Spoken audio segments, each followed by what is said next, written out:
तो देखिएगा दक्षिण भारत में जो है चोल राजवंश का महत्वपूर्ण जो प्रभुत्व है वो काफी ज्यादा था, याद रखिएगा।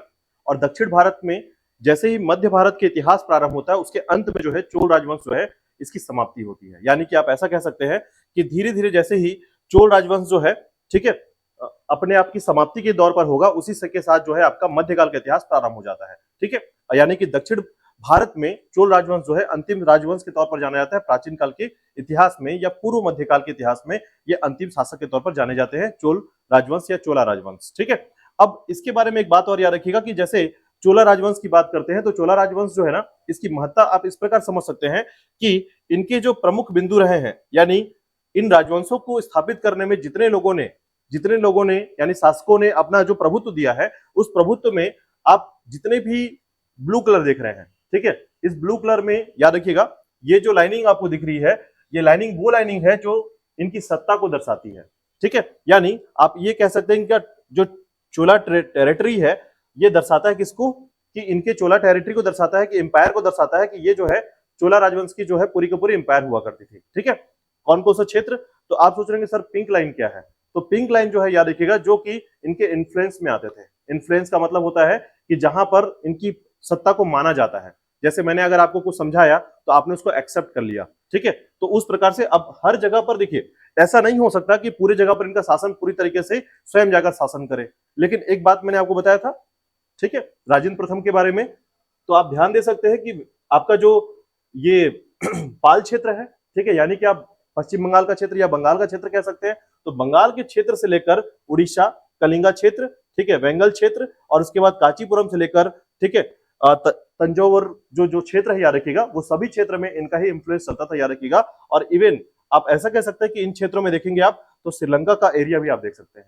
श्रीलंका का क्षेत्र भी आपका इसी लाइन पर आता है। यानी कि यह जो क्षेत्र है, यानी इतना विस्तार जो है इन्होंने कर लिया था किस क्षेत्र में, आपके दक्षिण एशिया के क्षेत्र में। ठीक है, इसके अलावा अगर आप यहां पर देखेंगे तो एक चीज नजर आएगी आपको कि ये जो लाइन है ये ट्रेड लाइन है। यानी आप ऐसा कह सकते हैं कि किसी भी शासक के तौर पर दक्षिण भारत में जो शासन थे, इन्होंने चाइना के साथ जो है इस प्रकार से व्यापार या ट्रेड नहीं किया था।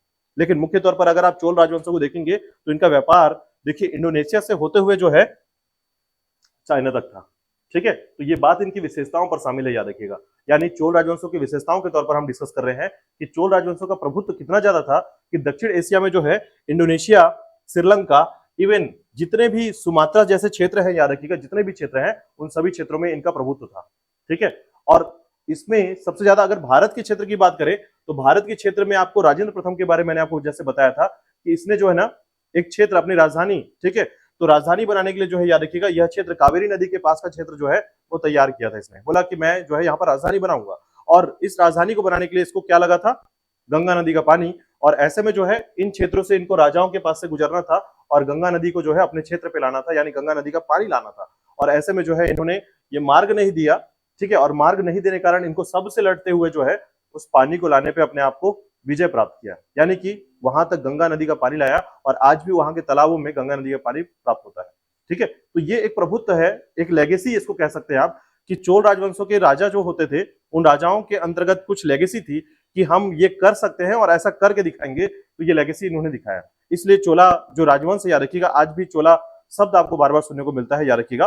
तो इसका कारण यही है कि चोल राजवंशों का जो प्रभुत्व है ये दक्षिण भारत में काफी ज्यादा फेमस था, और उसके अलावा जो है दक्षिण एशिया के क्षेत्र में भी इनका काफी ज्यादा इन्फ्लुएंस था।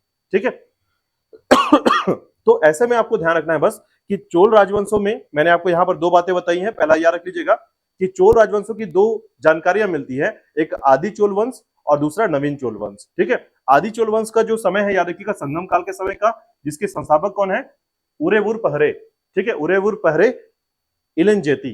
ठीक है, हालांकि नाम और भी बड़ा है, मैं इसको शॉर्टकट में आपको बता रहा हूं, याद रखिएगा।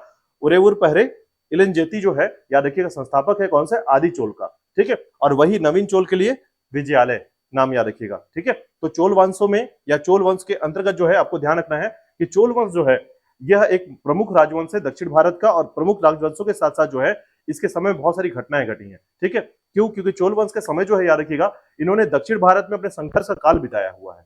ठीक है, हालांकि इसके कुछ राजाओं को हार का सामना करना पड़ा था, लेकिन इनके जो विस्तार है, इनका राज्य जो विस्तार है, ये बाकी राज्यों के या बाकी दक्षिण भारत के जो शासक है उनके महत्व के आधार पर जो है सबसे प्रमुख माना जाता है। ठीक है, मतलब आप ऐसा नहीं कह सकते कि राष्ट्रकूट राजवंश के जो शासक थे जिन्होंने चोलों को हराया था, उसके बावजूद जो है अधिकार क्षेत्र किसके पास ज्यादा है, चोलों के पास। ठीक है, वही अगर आप बात करेंगे पल्लव की, तो पल्लव के पास भी इतना अधिकार क्षेत्र नहीं था जितना जितना चोलों के पास है। तो ध्यान रखिएगा कि चोल राजवंशों में जो सबसे प्रमुखता आई है वो उनके राज्य क्षेत्र और उनके विस्तार या टेरिटरी के अंतर्गत है कि उनके पास कितना विस्तारित क्षेत्र था।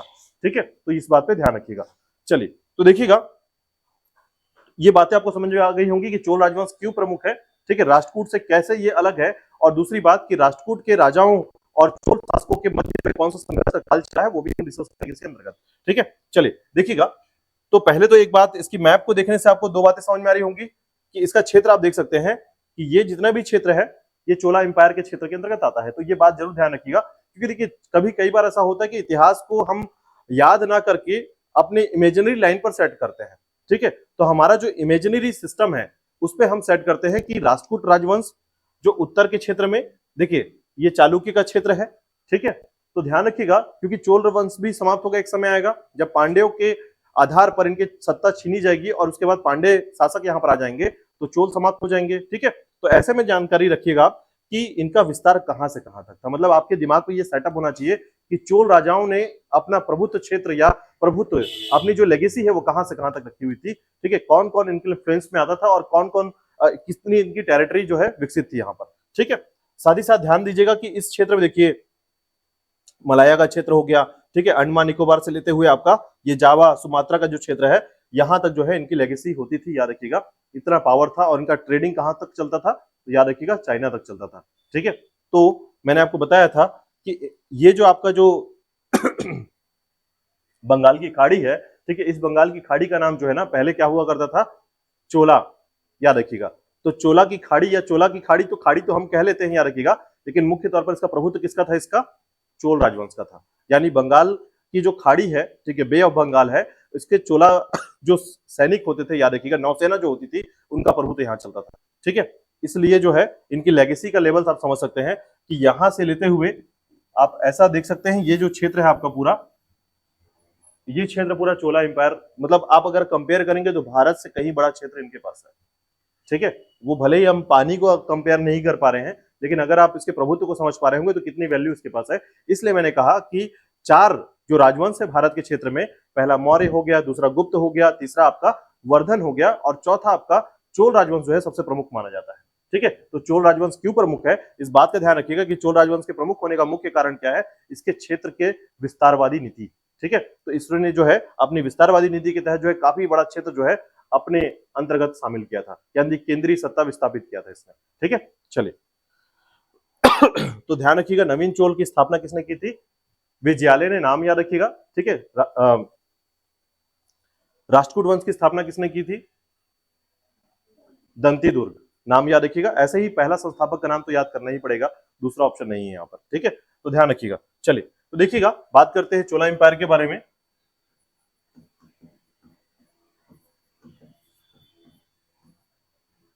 चोल वंश, ठीक है,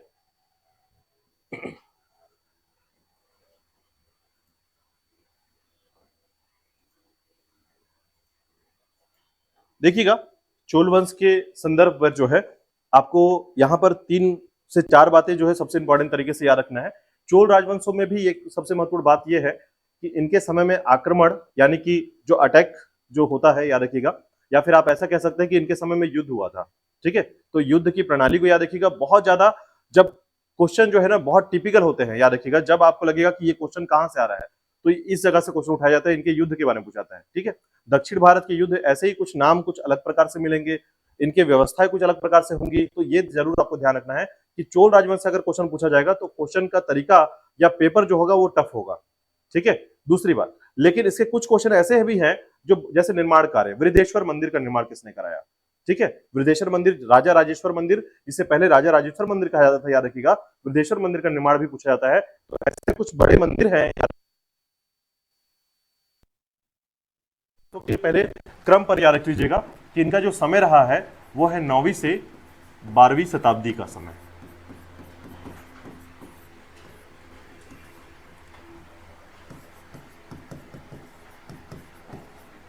संस्थापक रहा है विजयालय। ठीक है, तो संस्थापक रहा है विजयालय, याद रखिएगा। इसके संदर्भ पर आपको 3 बातें पहले तो याद रखना है कि इसके जो संस्थापक रहे हैं, ठीक है, क्योंकि देखिए बहुत महत्वपूर्ण चोल व्यवस्था है, याद रखिएगा। ठीक है, तो संस्थापक के तौर पर जो है विजयालय ने इसे स्थापना किया। ठीक है, लेकिन ध्यान रखिएगा कि इसकी जो राजधानी रही है, ठीक है, ये 1 से 2 बार जो है बदलती गई है। ठीक है, तो पहली जो राजधानी थी, याद रखिएगा, चोल वंश की जो राजधानी थी ये थी उरेऊर। ठीक है, राजधानी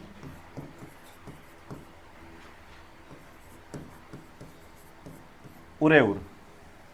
ठीक है, उरेऊर कहा जाता है, याद रखिएगा। तो उरेऊर जो है प्राचीन राजधानी थी। बाद में जो है, याद रखिएगा, स्थायी राजधानी के तौर पर तंजावुर जो है ये बाद में आया था।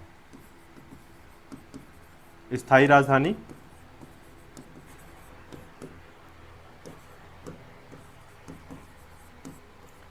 तंजावुर या तंजौर भी कहा जाता है। ठीक है, तो कंफ्यूज मत होइएगा, तंजौर और तंजावुर क्या है, सेम है। ठीक है, बस नाम परिवर्तित हुआ समय के साथ।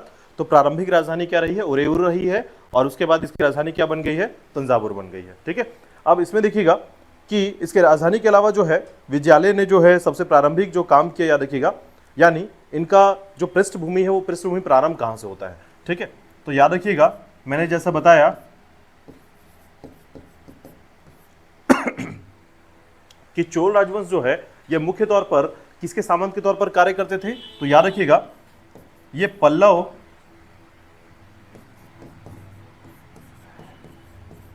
राजवंश के यहां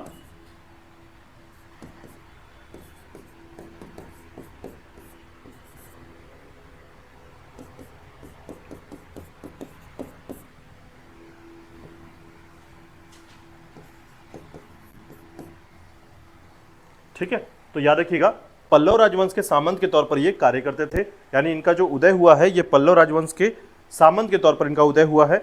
और उसके बाद जो है धीरे धीरे जो है इन्होंने पल्लव के अवशेषों में अपना सामर्थ्य दिखाया और स्वतंत्र घोषित कर लिया अपने आप को। ठीक है, तो याद रखिएगा पल्लव के सामंत के तौर पर इनका शासन व्यवस्था रहा है। ठीक है, साथ ही साथ देखिएगा अब इनके प्रमुख राजवंशों की बात करें या क्षेत्र विस्तार की बात करें, तो याद रखिएगा इनका जो क्षेत्र रहा है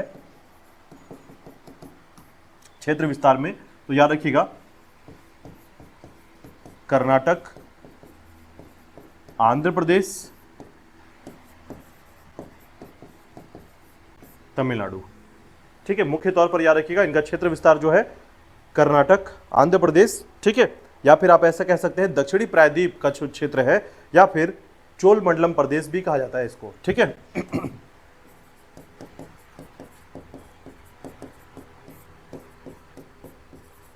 चोल मंडलम प्रदेश। तो ध्यान रखिएगा कि चोल वंश जो है मुख्य तौर पर दक्षिण भारत के ऐसे राजवंशों के तौर पर, आप देखिए इसका शासनकाल आप समझ पा रहे हैं 9वीं से 12वीं शताब्दी के बीच में है। अगर अभी आप 10वीं शताब्दी के पास पहुंचेंगे ना, जैसे अभी 9वीं शताब्दी में इसके स्टार्ट हो चुका है, तो इसी के बीच में जो है ना मध्य भारत का इतिहास भी स्टार्ट हो जाता है। ठीक है, 10वीं से 11वीं शताब्दी के मध्य जो है ना अब संघर्ष का युग प्रारंभ होगा, याद रखिएगा, जिसे हम कहते हैं संघर्ष का युग। ठीक है, स्ट्रगल का समय। तो ये स्ट्रगल का समय क्यों है, क्योंकि इस समय जो है ना अब बाहरी जो आक्रांता थे ये भारत में आक्रमण करना प्रारंभ करते हैं, और ऐसे में लगातार स्ट्रगल चलता रहता है। बाहरी लोग जो है लगातार आक्रमण करते हैं, भारत के लोग जो है बार बार उसको रोकते हैं। ठीक है, लेकिन उसी के साथ जो है ना कई बार ऐसा होता है कि भारत के क्षेत्रों को लूटा जाता है और लूट लूट कर वापस जाया जाता है। तो ये जो एक संघर्ष का काल है, याद रखिएगा, उस संघर्ष के काल में एंट्री होती है बहुत अलग अलग समय में अलग। लेकिन दक्षिण भारत में कौन चल रहा है, आपका चोल वंश लगातार चल रहा है। ठीक है, तो चोल वंश जो है याद रखिएगा ये 9वीं से 12वीं शताब्दी तक स्थापित था भारत में, और जैसे ही पांडे आते हैं, याद रखिएगा, तो पांड्यों के द्वारा जो है इनका क्षेत्र फिर से वापस लूट लिया जाता है, यानी कि इसके क्षेत्र में जो है वापस पुनः जो है कौन सा राजवंश स्थापित होता है, तो पांड्यों का राजवंश स्थापित हो जाता है। ठीक है, तो ये ध्यान रखिएगा कि चोल राजवंशों के बाद जो है प्राचीन भारत का इतिहास जो है समाप्त हो जाता है इसी के साथ में, और दक्षिण भारत का इतिहास भी समाप्त हो जाता है इसके क्षेत्रीय तौर पर। लेकिन जैसे ही आप आगे पढ़ेंगे दक्षिण भारत के बारे में, तो दक्षिण भारत में जो है अब जो असर होगा वो मध्य भारत के असर के साथ जुड़ेगा। ठीक है, तो ये बात जरूर ध्यान रखिएगा कि चोल राजवंश जो है दक्षिण भारत का जो राजवंश है या दक्षिण भारत के राजवंशों के साथ जो है अंतिम राजवंश है प्राचीन भारत के इतिहास का। ठीक है, क्यों, क्योंकि इसको आप ऐसा याद कर सकते हैं। देखिए मैं आपको समझाने का प्रयास करता हूं इस बारे में कि जब आप 0 से लेकर सदी की तरफ आते हैं तो लगभग 7वीं से 8वीं सदी में, ठीक है, 8वीं सदी तक के समय को क्या कहते हैं हम लोग, ये समय है प्राचीन भारत के इतिहास का, लगभग 7वीं सदी को ही मानते हैं प्राचीन भारत का इतिहास। 7वीं से लेकर 8वीं को हम क्या मान लेते हैं, प्री मिडवल हिस्ट्री, ठीक है, यानी जो मध्य भारत के इतिहास है उसका पूर्व का स्थान, 7वीं से 8वीं 9वीं ये सब जो है पूर्व मध्य भारत का इतिहास चल रहा है, ठीक है, यानी मध्य भारत का इतिहास प्रारंभ हो चुका है। क्योंकि जब कभी भी आपने एक बात नोटिस किया होगा कि कोई भी सीढ़ी डायरेक्टली ऊपर से नहीं बनता, यानी इसके लिए आपको क्या करना पड़ता है, नीचे की सीढ़ी को तैयार करना पड़ता है। तो इसीलिए याद रखिएगा 7वीं से 8वीं सदी को क्या दर्शाया जाता है कि मध्य भारत के इतिहास का जो रूपरेखा है वो तैयार होता है 7वीं से 8वीं सदी में, ठीक है। अगर हम अमीर नहीं होते या भारत के राजवंश अमीर नहीं होते तो कोई भी आक्रांता भारत की तरफ आंख भी नहीं उठाता, ठीक है। क्यों नहीं उठाता, क्योंकि कभी भी याद रखिएगा जब मध्य एशिया के बारे में आप पढ़ेंगे कि मध्य एशिया में हर कोई चाहता था कि अपना वर्चस्व स्थापित कर ले, मध्य एशिया, ठीक है। आप इसको ऐसा देख के समझ सकते हैं यहाँ पर, अच्छा हमारे पास चलिए ठीक है, आप इसको ऐसा समझ लीजिए कि भारत का यह क्षेत्र आप देख रहे हैं तो उसी के आपके इस तरफ जो हिस्सा पड़ेगा वो आपका मध्य या सेंट्रल एशिया कहलाता है, ठीक है। तो सेंट्रल एशिया में क्या हो रहा था, इस समय लगातार जो है हर प्रकार के धर्मवासी, ठीक है, हर प्रकार के धर्मवासी जो है चाहते थे कि मध्य एशिया में अपना क्या वर्चस्व स्थापित कर ले, क्योंकि जिसके पास मध्य एशिया होता था वही पूरे विश्व का जो है एक विजेता के तौर पर जाना जाता था, अपने बड़े क्षेत्र को स्थापित करता था। लेकिन मध्य एशिया में कोई भी टिक नहीं पाता, याद रखिएगा क्यों, क्योंकि हर एक व्यक्ति को जो है ना सवा शेर मिल जाता था, वहां पर शेर को सवा शेर मिलना। तो ऐसे में जो है हर कोई भारत की तरफ क्यों दौड़ रहा है, क्योंकि चाहिए उसको कि बड़ी सेना रखना है। बड़ी सेना के लिए क्या चाहिए आपको, पैसा चाहिए, और पैसा कहां मिलेगा, भारत के क्षेत्र में, क्योंकि ट्रेड के मामले में भारत का जो स्तर था वो काफी तेजी से था। याद रखिएगा यहाँ पर जो छोटे छोटे जो ट्रेड होते थे ये काफी लेवल पर दुनिया तक जाती थी, इस बात को दुनिया समझती थी कि ट्रेड के मामले में भारत का जो क्षेत्र है वो कैसे अव्वल दर्जे पर होता है। तो ऐसी स्थिति में जो है मध्य एशिया से काफी बार आक्रमण हुआ और आक्रमण के तौर पर जो है लगातार भारत को लूटा गया, और यही कारण था कि आपने गजनवी का नाम सुना होगा, मोहम्मद गौरी का नाम सुना होगा, है ना। तो लगातार आप ये सुनते हैं, और इवन आप मुगल साम्राज्य की बात करते हैं तो बाबर ने यहाँ पर भारत पे शासन व्यवस्था के लिए नहीं आया था कभी, ठीक है, यानी भारत में बाबर की जो मुगल व्यवस्था जो स्थापित हुई है उसको कभी भारत में रहना ही नहीं था, उसको भी यही प्लान था कि यहाँ से धन लूटेंगे और यहाँ से चले जाएंगे, ठीक है। लेकिन भारत में रहने का उसकी जो व्यवस्था थी या उसकी जो सोच थी, थॉट थी, वो थॉट यहाँ रहने के बाद जो है बदल गई और भारत में ही शासन करने की प्रणाली जो है स्थापित हो गई, ठीक है। तो ऐसे में समझिए कि हर कोई क्या चाहता था कि यहाँ से भारत से धन लूटे और लेकर जाए और मध्य एशिया पे राज करे, ठीक है। तो इस व्यवस्था को समझिए कि अगर आप कंपेयर करेंगे बाकी चीजों में तो भारत जो है अपने आप में बहुत ज्यादा एक समझिए कि सेंटर ऑफ पॉइंट था पैसे के मामले में, ठीक है। चलिए तो ध्यान रखिएगा कि ये जो 7वीं से 8वीं शताब्दी है ये पूर्व मध्य का काल हो गया, और उसके बाद जो है जैसे ही दक्षिण भारत की बात करेंगे तो 9वीं से 12वीं सदी का जो समय रहा है, ठीक है, 10वीं से ये मान लीजिएगा, 10वीं शताब्दी से ये मान लीजिएगा कि मध्य भारत का इतिहास स्टार्ट हो चुका है, ठीक है। ये आपके दिमाग पे होना चाहिए कि जीरो से लेकर आप इसके कड़ियों को समझते चले जाएं, ठीक है।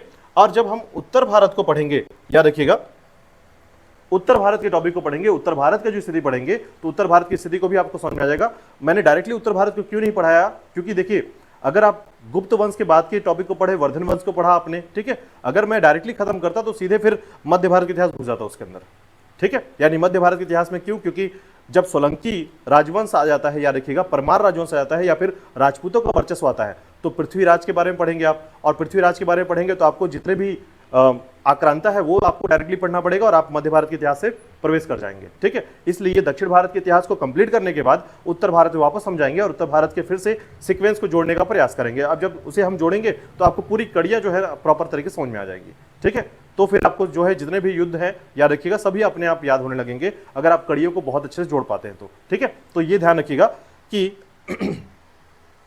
चोल राजवंश का जो इतिहास रहा है ये एक महत्वपूर्ण इतिहास है दक्षिण भारत के लिए, और दक्षिण भारत में इनका वर्चस्व, इनके निर्माण कार्यों से भी दर्शाया जाता है, ठीक है। तो द्रविड़ शैली के बहुत सारे महत्वपूर्ण मंदिरों का निर्माण इन्होंने कराया है, और साथ ही साथ जो है ट्रेड के मामले में बहुत फेमस हुए हैं। श्रीलंका पर इन्होंने अपना क्षेत्र प्रभुत्व स्थापित किया, साथ ही साथ इंडोनेशिया से लेकर जो है इनकी इन्फ्लुएंस की शक्ति जो है, यानी कि जो इनका सेंट्रलाइज पावर था, नौसैनिक जो पावर था, ये सभी इनके लिए बहुत प्रभुत्व माने जाते हैं, ठीक है। तो चोल राजवंशों के क्रम पर जो है आप 3 से 4 बातें शुरुआती समय में याद रखिएगा। बहुत ज्यादा विद्यालय के लिए आपको याद नहीं करना है, विद्यालय का संस्थापक के तौर पर आप इसका नाम याद रखेंगे, ठीक है। इसलिए कंपेयर कीजिएगा कि जो प्रारंभिक चोल वंश था यानी आदि चोल वंश था उसके संस्थापक का नाम और नवीन चोल वंश के संस्थापक का नाम याद कर लीजिएगा, ठीक है। चलिए अब टॉपिक के आधार पर देखिएगा, इसी के आधार पर जो है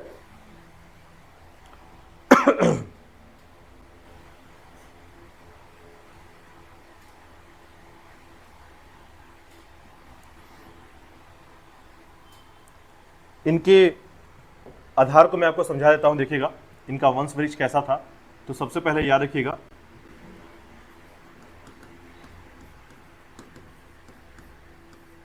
चोल वंश में सबसे पहले व्यक्ति आता है कौन?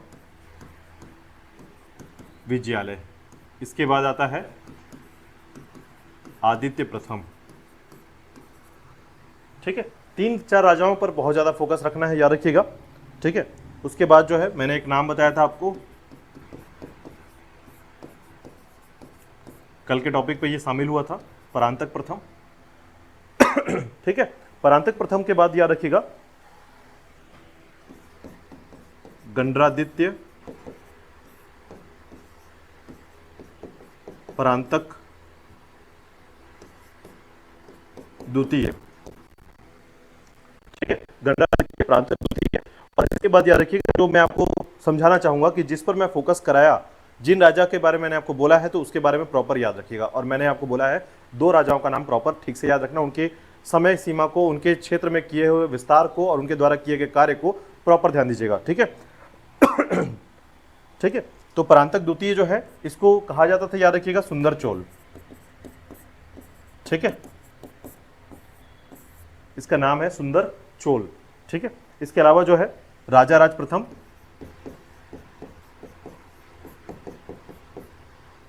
ये महत्वपूर्ण शासक है, याद रखिएगा, जिसमें आपको सबसे ज्यादा फोकस रखना है। ठीक है,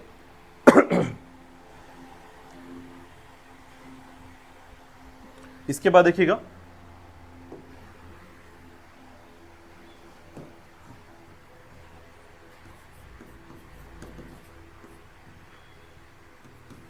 राजेंद्र प्रथम। ठीक है, राजेंद्र प्रथम। तो राजा राज प्रथम के बाद जो है राजेंद्र प्रथम, और राजेंद्र प्रथम के बाद जो है 3 ऐसे शासक बने, याद रखिएगा, जैसे कि राजाधिराज प्रथम,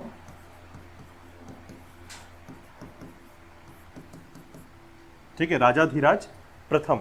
उसके बाद आता है आपका राजेंद्र देव द्वितीय।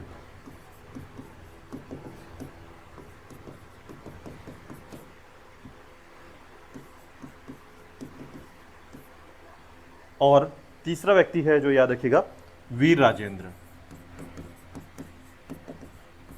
वीर राजेंद्र। तो ये 3 याद रखिएगा, राजेंद्र के बाद जो है 3 वंशज के तौर पर इन्हें 3 अलग अलग शासकों को जाना जाता है। ठीक है, जब हम अलग अलग श्रेणी में इनको रखते हैं तो इनके बाद कौन आया है उसके बारे में ये बताया जाता है। लेकिन जब हम एक के बाद 3 श्रेणियों को रखते हैं तो इसका मतलब है कि एक साथ जो है 3 वंशजों के क्रम पर, चाहे वो भाई के आधार पर हो, चाहे फिर वो चाचा के आधार पर हो, वो तीनों को क्रम पर एक साथ रखे जाते हैं। ठीक है, इसके बाद देखिएगा इसके बाद जो है वीर राजेंद्र का पुत्र होता है, याद रखिएगा, वीर राजेंद्र के क्रम पर जो है आगे वंशज आगे चलता है। ठीक है, जिसमें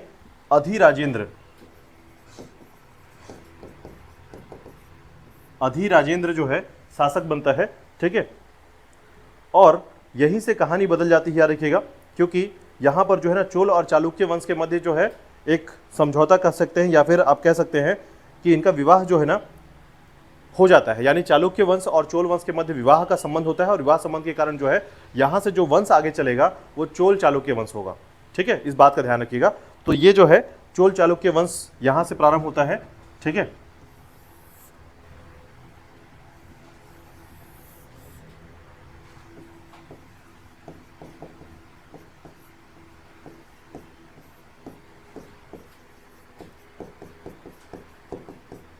मधुरांतिका और कुलोत्तुंग का विवाह हो जाता है, याद रखिएगा, जिसके कारण जो है मधुरांतिका का विवाह जो है कुलोत्तुंग प्रथम के साथ होता है, और इसके कारण जो है चोल चालुक्य वंश जो है यहाँ से प्रारंभ होता है, ध्यान रखिएगा।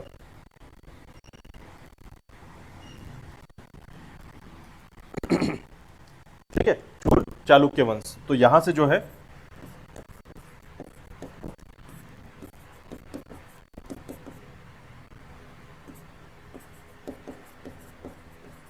चोल चालुक्य वंश के तौर पे इसे जाना जाता है। ठीक है,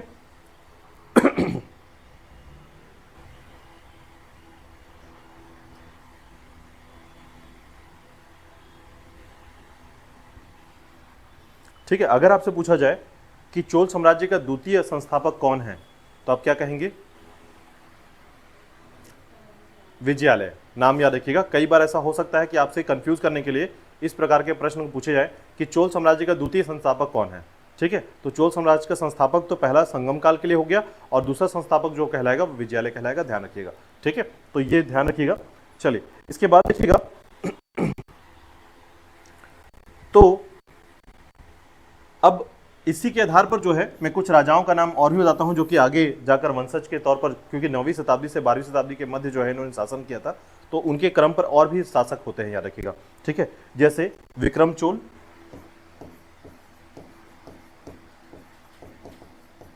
विक्रम चोल, ठीक है। इसके बाद आता है कुलोत्तुंग द्वितीय,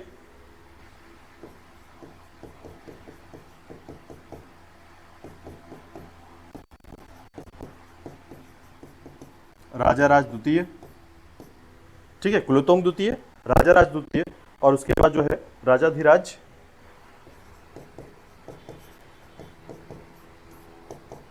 द्वितीय, राजाधिराज द्वितीय, और उसके बाद जो है आपका कुलोत्तुंग तृतीय, ठीक है, कुलोत्तुंग तृतीय, और उसके बाद राजाराज तृतीय। अब एक व्यक्ति है जो अंतिम तौर पर जाना जाएगा, याद रखिएगा, और ये आपको याद करना है राजेंद्र तृतीय के नाम से।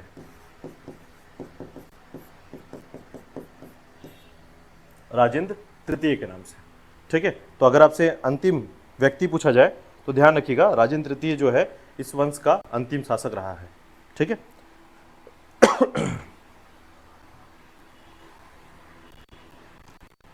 चलिए बात करते हैं चोल वंश के बेसिक चीजों को आपने समझा।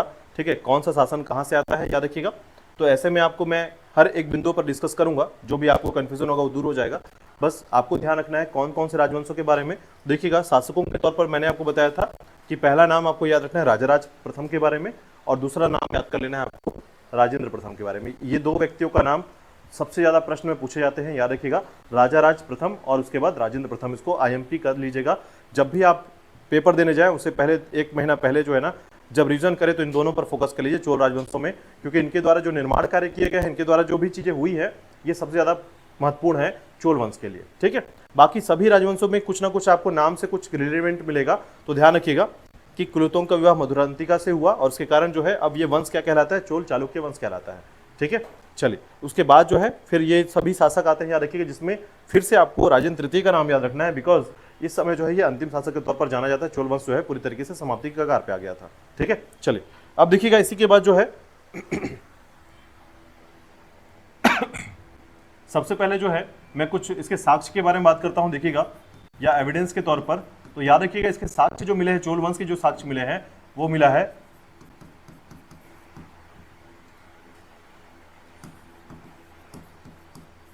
मेगास्थनीज के इंडिका से। ठीक है, मेगास्थनीज के इंडिका से इसकी जानकारी मिलती है। याद रखिएगा कि मेगास्थनीज जो है मेगास्थनीज, ठीक है, मेगास्थनीज के इंडिका से, जिसमें इसने बताया है, इंडिका में इसने बताया है कि चोल वंश का जो विस्तार था ये 3 राज्यों के, वर्तमान के 3 राज्यों के क्षेत्र में था, जैसे आपका कर्नाटक क्षेत्र, दूसरा आंध्र प्रदेश, और तीसरा तमिलनाडु। ठीक है, तो ये 3 क्षेत्रों में मुख्य तौर पर इनका विस्तार था, याद रखिएगा, यानी कि इनकी टेरिटरी जो थी इस मुख्य क्षेत्र में भारत की भूमि पर विस्तृत थी। ठीक है, तो ये इंडिका में बताया गया है, याद रखिएगा।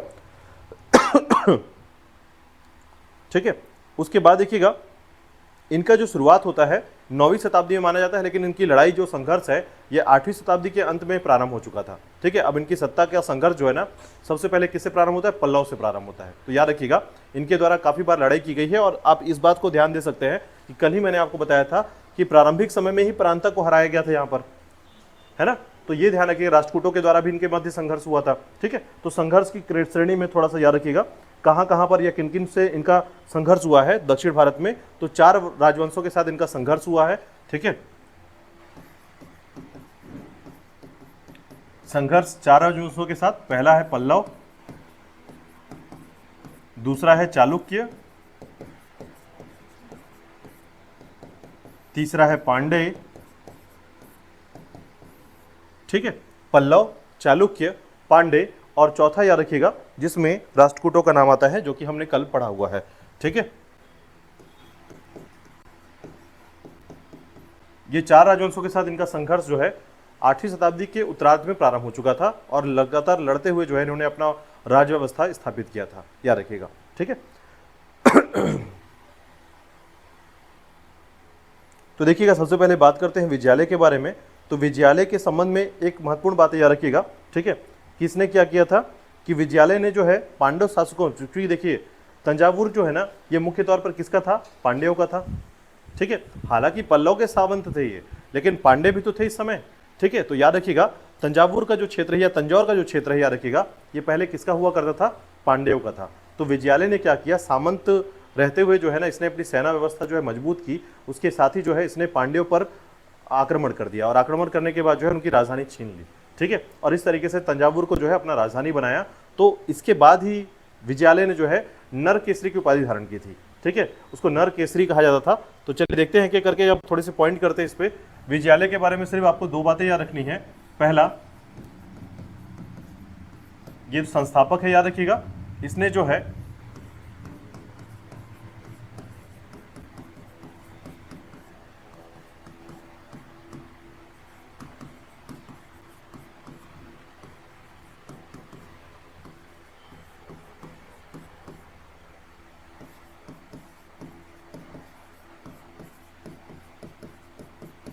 तंजावुर को छीनकर राजधानी बनाया था पांड्य शासकों से, ठीक है।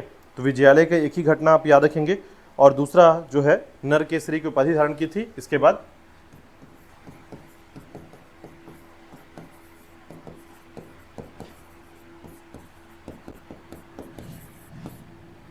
याद रखिएगा दूसरा जो शासक आता है उसे कहते हैं हम लोग आदित्य प्रथम, ठीक है। आदित्य प्रथम जो है दूसरा महत्वपूर्ण शासक रहा इस विजयालय के बाद, याद रखिएगा। इसका जो समय रहा है, ठीक है, लगभग 871 से 907 तक जो है ये शासन किया है, याद रखिएगा। 871 यानी 871 टू 907 एडी तक जो है इसका शासनकाल रहा है आदित्य प्रथम का, ठीक है। और इसने भी एक उपाधि धारण किए थे, याद रखिएगा, कोदंड राय, ठीक है। इसकी उपाधि थी को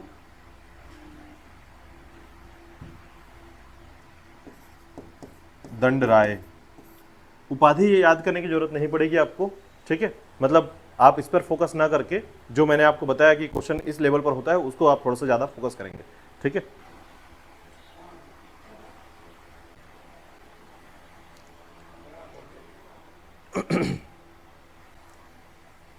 ठीक है, तो ये जरूर याद रखिएगा।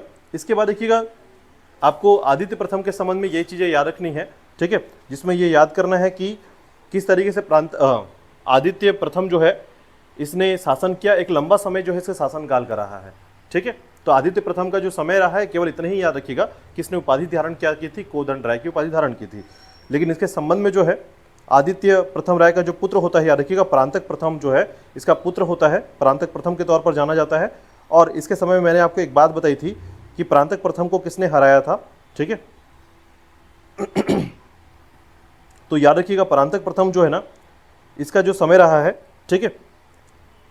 अच्छा, आदित्य प्रथम के तौर पर जो है ना एक महत्वपूर्ण बात है, आप इसको ऐसे याद कर सकते हैं, कोदंड राय तो इसने उपाधि धारण किया था, लेकिन इसके अलावा आप एक बात और ध्यान रखिएगा कि चोल वंश का वास्तविक संस्थापक के तौर पर इसे माना जाता है आदित्य प्रथम को, ठीक है। वास्तविक संस्थापक वो होता है, याद रखिएगा, जिसने क्षेत्र को विस्तार करके उसकी लेगेसी को बढ़ाया होता है, ठीक है। तो चोल वंश के वास्तविक संस्थापक के तौर पर आप इसको याद रख सकते हैं, इसका वास्तविक संस्थापक कहलाता है,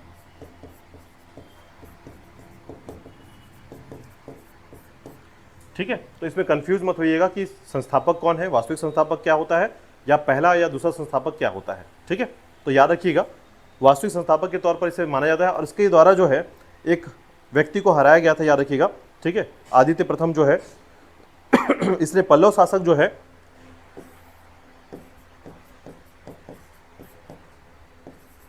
जिसका नाम है अपराजित,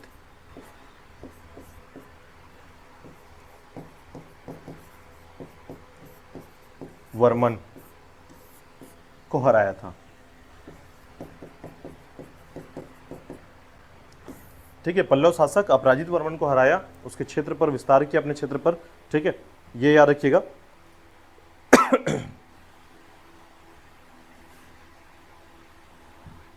ठीक है, तो इसको याद रखिएगा। यानी अगर आप ऐसा कह सकते हैं, क्योंकि देखिए पल्लव के अंतर्गत ये कार्य करते थे।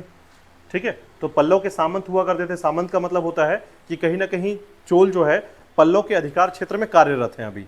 ठीक है, तो विजयालय जब आया, विजयालय ने अपना क्षेत्र जैसे ही स्वतंत्र किया, याद रखिएगा, तो विजयालय के द्वारा एक लिमिट तक अपने स्वतंत्र क्षेत्र को स्वतंत्र किया गया था। ठीक है, लेकिन इसके अलावा जो और भी जो चोल वंश थे, जो सामंत थे, जो कि पल्लव के यहाँ काम कर रहे थे, उनका अभी भी स्वतंत्रता नहीं आया था, जिसके कारण जो है इनका क्षेत्र विस्तार नहीं हुआ था। ठीक है, लेकिन आदित्य प्रथम आकर क्या करता है, अपराजित वर्मन को हरा देता है, और उसके बाद बाकी जितने भी चोल वंश के जो और भी अनुयायी थे, या फिर ऐसा कह सकते हैं और भी जो शासक थे, जो सामंत के तौर पर कार्य करते थे, जो सपोर्ट करते थे चोल वंश को, ठीक है, वो स्वतंत्र हो गए। और इसके बाद जो है, इसलिए इसको वास्तविक संस्थापक कहा जाता है। ठीक है, तो वास्तविक संस्थापक इसलिए कहा जाता है क्योंकि कोई भी क्षेत्र जब उसके क्षेत्र का विस्तार होता है, यानी उसकी वैल्यू जब बढ़ाता है कोई, और इससे चोल वंश की पहचान बनती है, उसे हम वास्तविक संस्थापक के तौर पर जानते हैं। ठीक है, तो आदित्य प्रथम को वास्तविक संस्थापक कहते हैं, याद रखिएगा। ठीक है, एक बात और, विजयालय ने एक मंदिर का निर्माण कराया था, याद रखिएगा, चोलेश्वर मंदिर का निर्माण कराया था। ठीक है, तो ये भी याद रख लीजिएगा। हालांकि क्वेश्चन में नहीं आया अभी तक, लेकिन फिर भी आप याद रखेंगे इसको कि इसके द्वारा जो है एक मंदिर का निर्माण कराया गया था, जिसका नाम है चोलेश्वर मंदिर। चोलेश्वर मंदिर का निर्माण।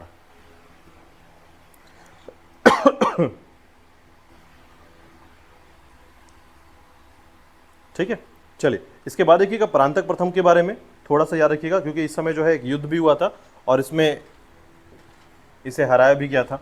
ठीक है, परांतक प्रथम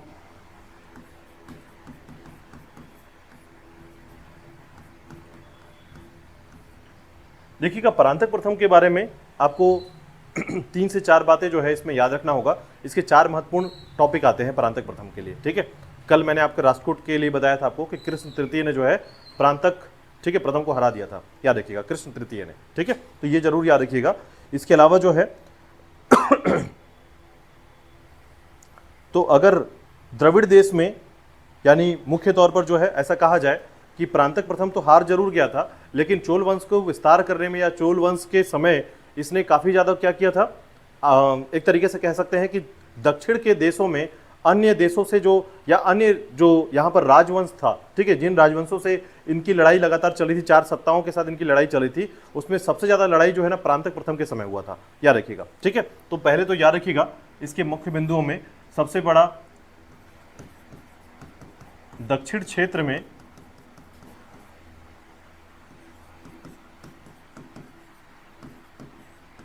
संघर्ष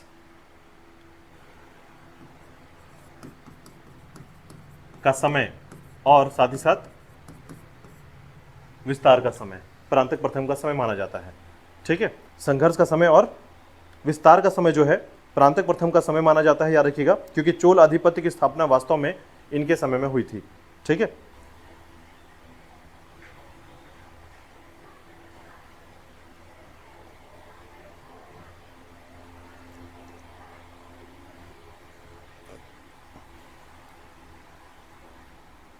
अब इसके समय 2 युद्ध हुआ था, याद रखिएगा।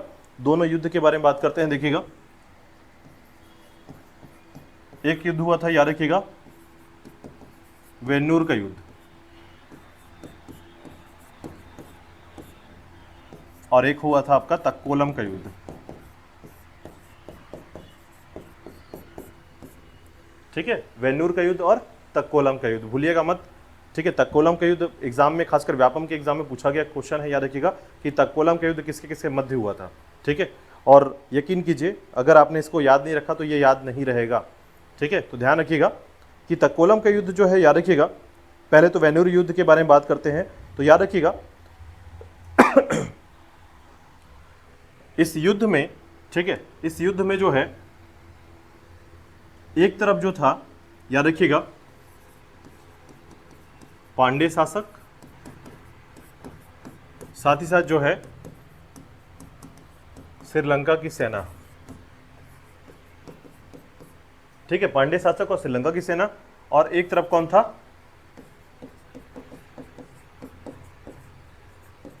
परांतक प्रथम। ठीक है, तो याद रखिएगा इसने जीत हासिल की थी। वेन्नूर के युद्ध में जो है याद रखिएगा एक तरफ पांडे शासक और साथ ही साथ उसके साथ कौन था, श्रीलंका की संयुक्त सेना थी, याद रखिएगा। उसके बावजूद जो है परांतक प्रथम क्या कर लेता है, जीत जाता है। लेकिन तक्कोलम के युद्ध जो है याद रखिएगा, ये इसमें तक्कोलम के युद्ध जो है ना, इसमें आपको याद होगा राष्ट्रकूट जो शासक था, याद रखिएगा राष्ट्रकूट शासक कल मैंने आपको बताया था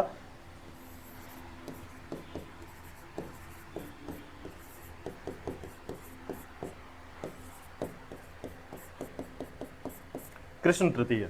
ठीक है, इसके अलावा जो है इसके साथ कौन शामिल था,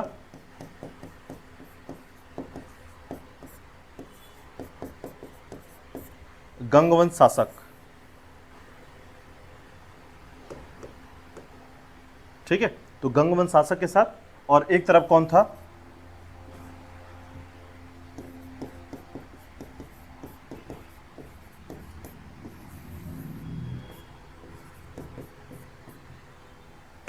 परांतक प्रथम, और जिसकी हार हो जाती है तक्कोलम के युद्ध में, याद रखिएगा।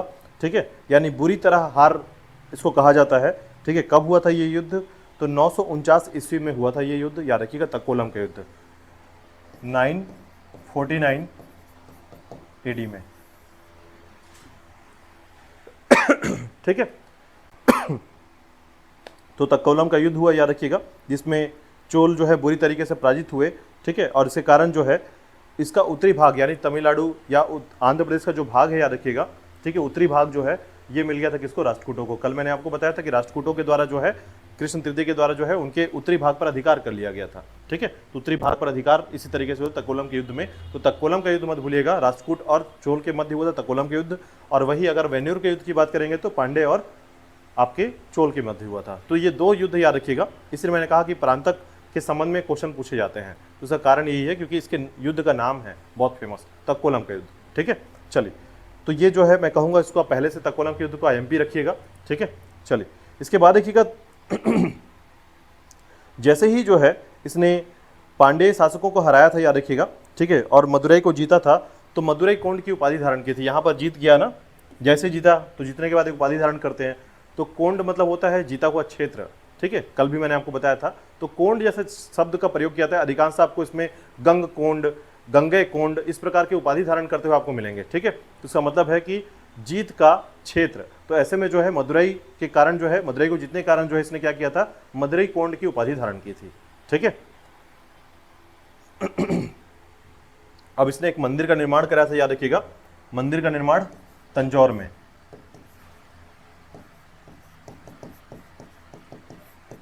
मंदिर का नाम है चिदंबरम मंदिर।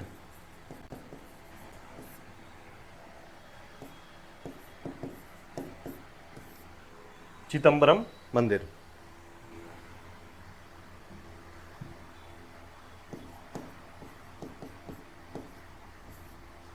चिदंबरम मंदिर, याद रखिएगा, कहां पर, तंजौर में। ठीक है, चलिए, प्रांतक प्रथम के बाद जो है याद रखिएगा, इसके बाद शासन की कड़ियों में जो महत्वपूर्ण कड़ी है, याद रखिएगा, प्रांतक प्रथम के बाद जो है राजा राज प्रथम का नाम आता है। ठीक है, और इसके संबंध में भी याद रखिएगा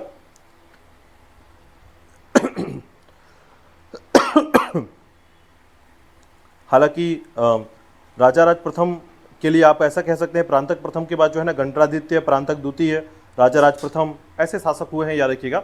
लेकिन महत्वपूर्ण शासन के तौर पर इनका साम्राज्य नहीं रहा इस समय। ठीक है, लेकिन मुख्य तौर पर जो शासन प्रवृत्ति रही है, याद रखिएगा, 985 से का जो समय है, ठीक है, राजा राज प्रथम के बारे में, ये सबसे महत्वपूर्ण माना जाता है। ठीक है, तो सबसे समृद्ध चोल शासक के तौर पर जाना जाता है, याद रखिएगा, राजा राज प्रथम को। ठीक है, और राजा राज प्रथम के बाद राजेंद्र प्रथम, ये याद रखिएगा, दो बिंदुओं पर सबसे महत्वपूर्ण। इतने के लिए भी आपको याद करना है, तक्कोलम का युद्ध याद रख लीजिएगा और कुछ घटनाओं को याद कर लीजिएगा। ठीक है, चलिए देखिएगा, इसके बाद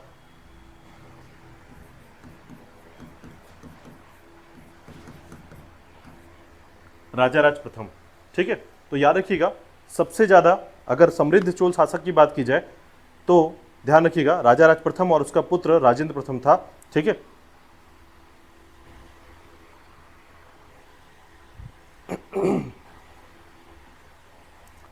तो देखिएगा राजा राज प्रथम के बारे में याद रखिएगा, तो राजा राज प्रथम को अपने पिता के जीवन काल में ही जो है ना युवराज की उपाधि मिल चुकी थी। ठीक है, यानी अपने पिता के शासनकाल में ही जो है इसको युवराज की उपाधि मिल चुकी थी, याद रखिएगा। तो युवराज, क्योंकि देखिए वैल्यू क्या होता है, वैल्यू ये होता है कि अगर कोई राजा अपने शासनकाल में ही युवराज किसी घोषित करता है, मतलब वो पता हो जाता है कि आगे जाकर ये क्या बनेगा, शासक बनेगा। युवराज का मतलब जानते हैं आप लोग सभी लोग, किसे कहते हैं युवराज? नहीं, राजा का बेटा इंपॉर्टेंट नहीं है। राजा के बेटा तो 4-5 होंगे, कैसे कहेंगे सबको युवराज बोलेंगे? नहीं, राजकुमार नहीं। हाँ, याद रखिएगा, अगर किसी को आपने युवराज बोल दिया इसका मतलब है कि वो शासक बनेगा आगे जाकर, राजकुमार नहीं बनेगा। ध्यान रखिएगा, राजकुमार कौन होता है कि वो जो है राजा का अन्य बेटा राजकुमार है। राजकुमार पहला, राजकुमार दूसरा, राजकुमार, लेकिन युवराज पहला दूसरा कभी नहीं होता। ठीक है, तो युवराज हमेशा क्या होता है, राजा का बड़ा बेटा होता है। ध्यान रखिएगा, अगर वो सक्षम है तो वही युवराज बनता है। ठीक है, तो युवराज इसलिए उसे कहा जाता है, और बाकी जो पुत्र होते हैं, याद रखिएगा, वो सभी राजकुमार कहलाते हैं। ठीक है, और वो गवर्नर के पोस्ट पर होते हैं, याद रखिएगा, यानी कि छोटे छोटे प्रांत के अधिकारी बनते हैं वो। ठीक है, लेकिन जो युवराज होता है वो मुख्य व्यक्ति होता है राज्य को संभालने वाला। ठीक है, तो राजाराज प्रथम को अपने समय के काल में ही इसको युवराज घोषित कर दिया गया था, याद रखिएगा, इसके पिता के द्वारा। इस कारण से इसको शासक की पदवी जो है बहुत आसानी से मिलती है। ठीक है, चलिए देखिएगा इसके बारे में।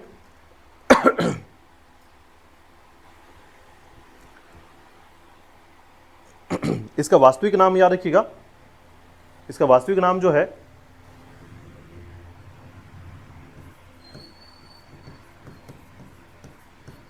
हालांकि कभी पूछा नहीं गया क्वेश्चन इसके कि इसका वास्तविक नाम क्या है, लेकिन ध्यान रखिएगा कि इसका वास्तविक नाम जो है ना रखा गया था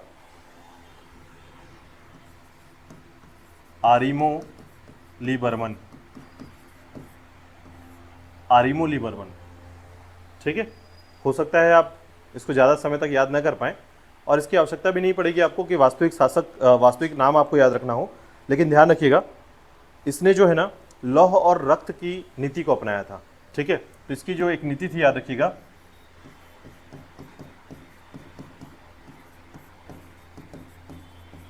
और ये नीति किससे सीखा था इसने?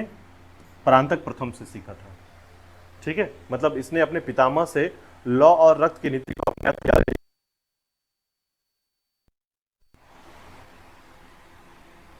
तो लौह और रक्त की नीति का पालन करते हुए जो है ना इसने अपना नाम क्या रख लिया? राजराज प्रथम।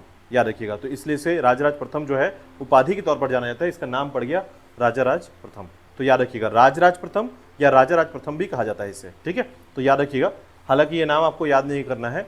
आरिमोलिवर्मन जो है इसका नाम है, वास्तविक नाम है, लेकिन अपने परांतक प्रथम जो पितामह है इसके, याद रखिएगा, उसके आधार पर जो है इसने क्या किया था, अपनी उनकी नीति को अपनाते हुए जो है अपना नाम रख लिया राजराज प्रथम। ठीक है, सबसे प्रसिद्ध शासकों में यही दो व्यक्ति ही याद रखिएगा इनमें। ठीक है, अब देखिएगा इनके क्षेत्र में जो है कुछ घटनाओं को मैं आपको बता देता हूं। ठीक है, तो सबसे पहले याद रखिएगा इसमें दो चीजें सबसे महत्वपूर्ण है, पहला इसके निर्माण कार्य और दूसरा इसके समय में जीते हुए क्षेत्र। ठीक है, दो चीजें इसमें सबसे ज्यादा महत्वपूर्ण याद रखिएगा, एक इसने श्रीलंका पर चढ़ाई किया था, दूसरा इसने वृद्धेश्वर मंदिर का निर्माण कराया था। ठीक है, चलिए बात करते हैं इसके बारे में।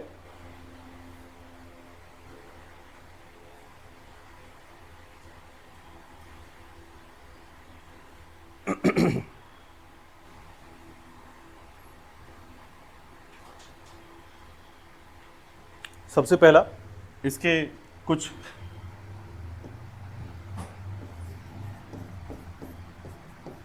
युद्धों को याद करते हैं। ठीक है, तो पहला याद रखिएगा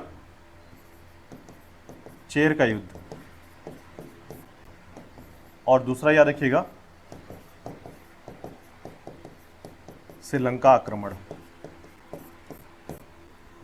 इसके दो युद्ध हुए थे, याद रखिएगा, एक चेर का युद्ध और दूसरा है आपका श्रीलंका का आक्रमण। ठीक है, तो जो चेर का युद्ध लड़ा था इसने, चेर सेना के साथ जो लड़ा था, याद रखिएगा, जिसके कारण जो है साम्राज्यवादी विस्तार, ये साम्राज्यवादी किसे कहते हैं, याद रखिएगा, जो अपने साम्राज्य को विस्तारित करने वाला है। ठीक है, तो ये साम्राज्यवादी नीति के तहत जो है ना चेर का युद्ध लड़ा इसने, और चेर के युद्ध में जो है चेरों को हरा दिया था इसने। अब जब चेरों को हराया तो इसने एक फिर से उपाधि धारण की थी, याद रखिएगा, चेरों को हराने के उपलक्ष्य पर। ठीक है, इसने एक उपाधि धारण की थी जिसका नाम है कांडलूर।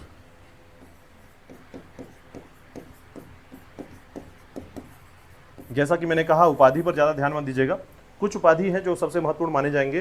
ठीक है, वो मैं आपको बताऊंगा कि किसका उपाधि आपको याद रखना है। उसी के साथ याद रखिएगा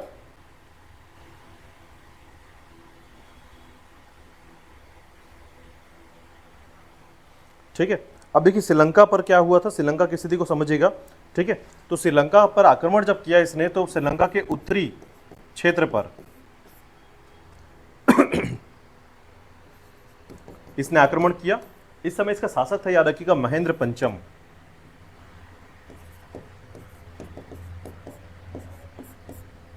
ठीक है, महेंद्र पंचम को हराया और श्रीलंका का जो राजधानी था, याद रखिएगा, अनुराधापुर। ठीक है, तो अनुराधापुर को क्या किया, नष्ट कर दिया पूरी तरीके से, याद रखिएगा।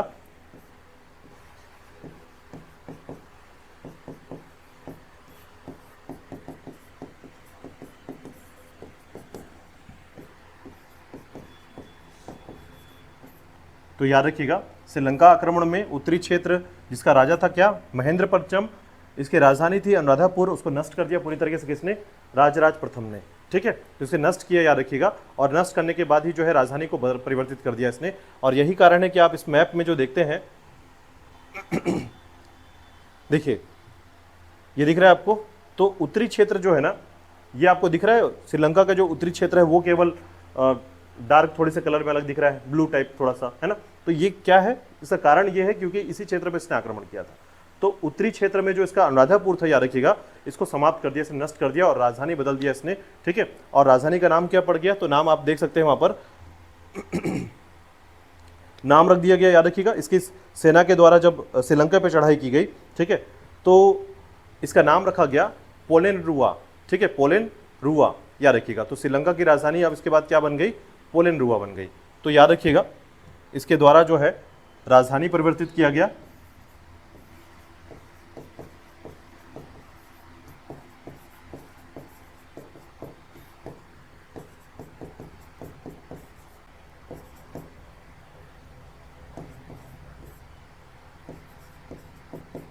पोलेनरुवा, ठीक है, राजधानी किया गया, याद रखिएगा। तो पोलेनरुवा राजधानी थी इसकी, याद रखिएगा। ठीक है, शासक याद रखिएगा।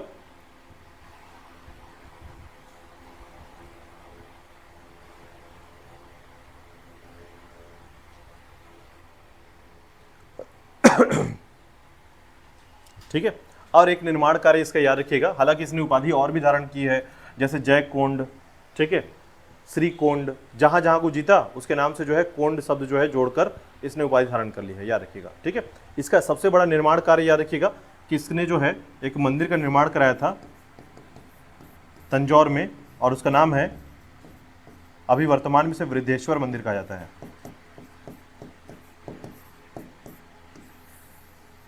ठीक है, तंजौर में ये वृद्धेश्वर मंदिर किस भगवान का मंदिर है, तो शिव मंदिर है, याद रखिएगा। ठीक है, बहुत बार एग्जाम में पूछा जाता है इसको कि मंदिर के तौर पर जो है, इससे पहले राजेश्वर मंदिर के नाम से जाना जाता था, याद रखिएगा। यानी प्रारंभिक नाम इसका क्या था, राजेश्वर मंदिर, और इसे जो है बाद में वृद्धेश्वर मंदिर के नाम से जाना गया, याद रखिएगा। कहाँ पर है ये, तंजौर में है, याद रखिएगा। ठीक है, तो इतना आपको राजराज प्रथम के बारे में याद रखना है टॉपिक के साथ। ठीक है, चलिए इसके बाद देखिएगा। अच्छा, एक बात और याद रखिएगा कि दक्षिण भारत के राजाओं में सबसे पहली बार जो प्रशस्ति थी उसकी शुरुआत मानी जाती है राजाराज प्रथम से। प्रशस्ति आप सभी समझते हैं, हमने बहुत बार प्रशस्ति की बात की है, अभिलेखों की बात की है। ठीक है, तो ध्यान रखिएगा, इसके समय में पहली बार जो है ना प्रशस्ति का प्रयोग किया गया है अभिलेखों में।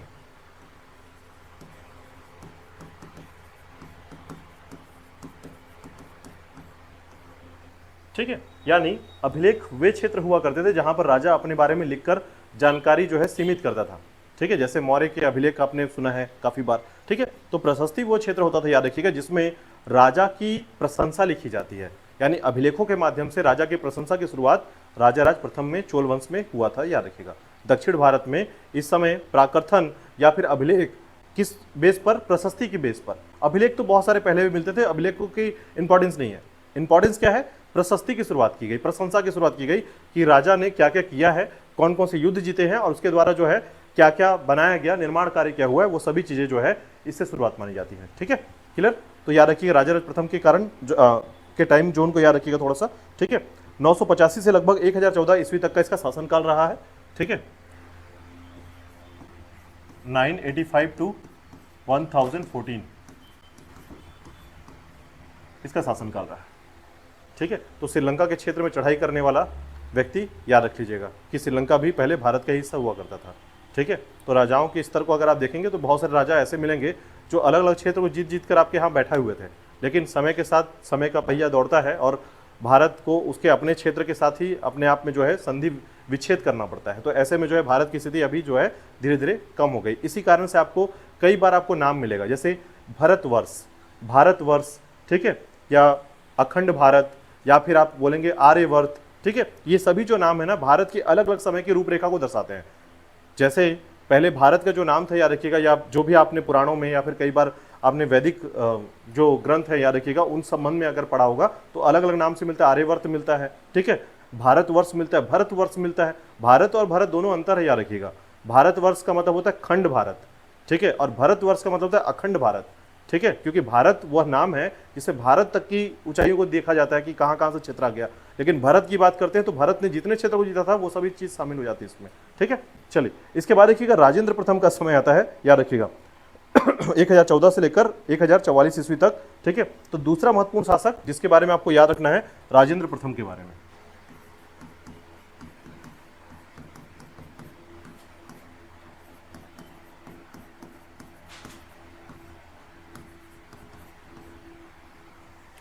ठीक है, तो ये जो समय है याद रखिएगा राजेंद्र प्रथम का, यानी अगर आप ऐसा कह सकते हैं कि चोल शासकों में सबसे शक्तिशाली शासक कौन रहा है तो वो रहा है राजेंद्र प्रथम। मतलब इसकी तुलना आप किसी से नहीं कर सकते चोल वंशों के क्रम पर, ठीक है। तो ये ध्यान रखिएगा सबसे शक्तिशाली शासक के तौर पर जाना जाता है।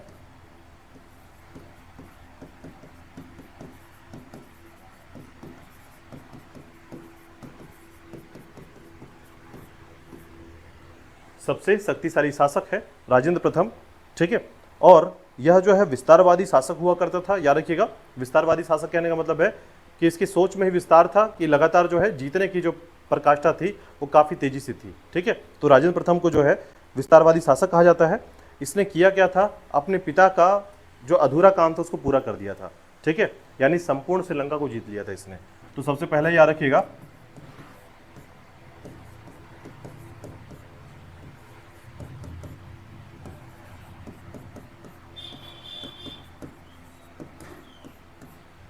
ठीक है, तो संपूर्ण श्रीलंका को जीता, याद रखिएगा, क्योंकि इसके पिता ने क्या किया था, उत्तरी श्रीलंका को जीता था, ठीक है।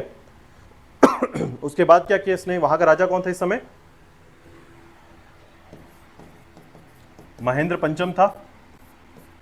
इसको कहां ले आया, तो याद रखिएगा भारत ले आया, बंदी बनाकर भारत ले आया था, ठीक है।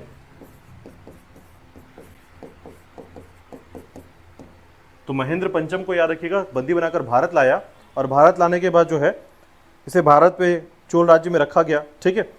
इसके अलावा याद रखिएगा अब ये कहाँ पहुंचता है, तो याद रखिएगा ये उत्तर भारत जाता है, ठीक है, उत्तर भारत जाता है, याद रखिएगा। और इस समय की कहानी जो मैं आपको पहले ही बता चुका हूं, याद रखिएगा, ठीक है, कि इसने क्या किया था कि इसने जो है कावेरी नदी के किनारे अपनी राजधानी को स्थापित करने का प्रयास किया, ठीक है। इसको आप ऐसा याद रख लीजिएगा, कावेरी नदी के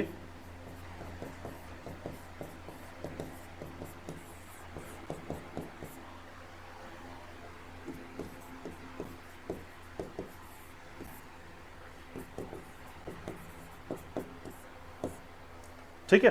तो अब इसका मैं पूरा कॉन्सेप्ट आपको समझाता हूं। देखिएगा थोड़ा सा भारत का यह क्षेत्र आपको थोड़ा सा याद रखना है। तो देखिएगा कावेरी नदी जो है ना,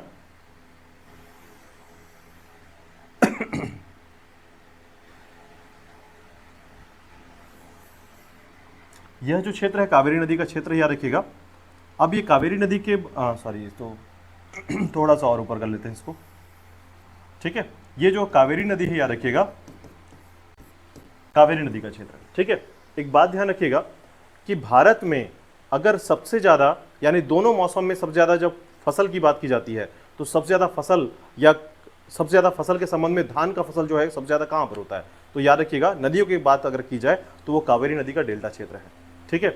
यानी धन धान्य के मामले में या फिर भारत के दक्षिण भारत के क्षेत्र में अगर कोई वर्चस्व स्थापित कर सकता है, वो क्षेत्र का सबसे उपजाऊ भूमि की बात करें तो याद रखिए कावेरी नदी का जो डेल्टा है वो सबसे ज़्यादा उपजाऊ माना जाता था, ठीक है। और अधिकांशतः आपने देखा होगा, मैंने अभी तक दक्षिण भारत के जितने भी राजाओं के बारे में, वंशों के बारे में बताया, सभी लोग प्रयास करते थे कि इन क्षेत्रों पर क्या कर लें, अपना क्षेत्र स्थापित कर लें, ठीक है। मतलब मुख्य तौर पर जो है क्षेत्र स्थापित करने का यह क्षेत्र सबसे महत्वपूर्ण माना जाता है। अगर किसी ने जो है, जैसे अभी देखिए उत्तर भारत में क्या लड़ाई हो रही है, कन्नौज की लड़ाई हो रही है, कन्नौज का क्षेत्र सबसे महत्वपूर्ण है, ठीक है, उत्तर प्रदेश यूपी का क्षेत्र याद रखिएगा, वहां पर भी वही सेम चीजें हैं, याद रखिएगा, क्योंकि वहां पर ट्रेड स्टार्ट हो चुका था। सभी लोग जो है कन्नौज को, देखिए आप इसको ऐसा समझिएगा कि अगर आप अभी जमीन खरीदना चाहेंगे तो कहां की जमीन सबसे महंगी होगी, प्रयास कीजिए, सोचिए कि किस जगह की जमीन सबसे ज्यादा महंगी मानी जाएगी। अभी ग्रामीण क्षेत्र की मानी जाएगी, नहीं मानी जाएगी।